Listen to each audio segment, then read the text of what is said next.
நம் ஆண்டவர் இயேசு கிறிஸ்துவின் நாமத்தினால் மகிழ்ச்சியும் சமாதானமும் நம் அனைவரோடும் இருப்பதாக.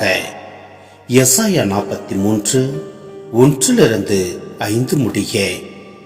யாக்கோப்பே, உன்னை படைத்தவரும் இஸ்ரேலே உன்னை உருவாக்கியவருமான ஆண்டவர் இப்போது இவ்வாறு கூறுகிறார்: அஞ்சாதே, நான் உன்னை மீட்டுக் கொண்டேன்.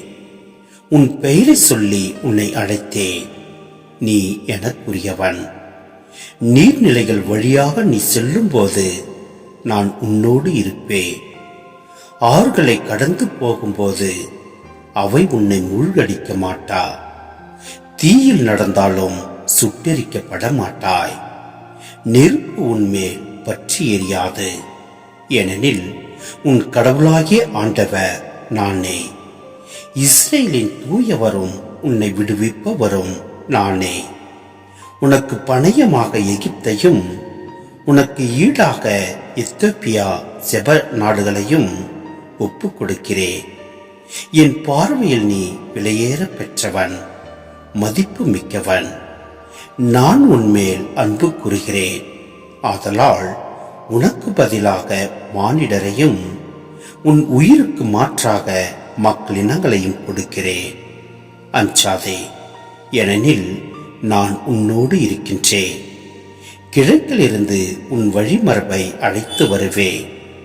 மேற்கிலிருந்து உன்னை ஒன்று திரட்டுவேன். சிந்தனை: இஸ்ரேலை தம் மக்களாக தேர்ந்தெடுத்தவர் ஆண்டவர். எனவே அவர்களை மீட்பவரும் அவரே. இஸ்ரேலை மீட்பதற்காக எகிப்தையும் எத்தியோப்பியாவையும் செபாவையும் பாரசீக மன்னர் வெற்றி கொள்ள ஆண்டவர் வழிவகுக்கிறார். நாற்பக்கமும் சிதறுண்டு கிடக்கும் இஸ்ரேல் மக்களை ஒன்றிணைத்து ஒரு புதிய விடுதலை பயணத்தை அவர் செய்து முடிப்பார். யாவே ஆண்டவர் தாம் ஒருவரே கடவுள், வேறு கடவுள் யாரும் இல்லை என்பதை செயல்கள் வழியாக காட்டுகிறார். இஸ்ரேல் மக்களே அதற்கு சாட்சி.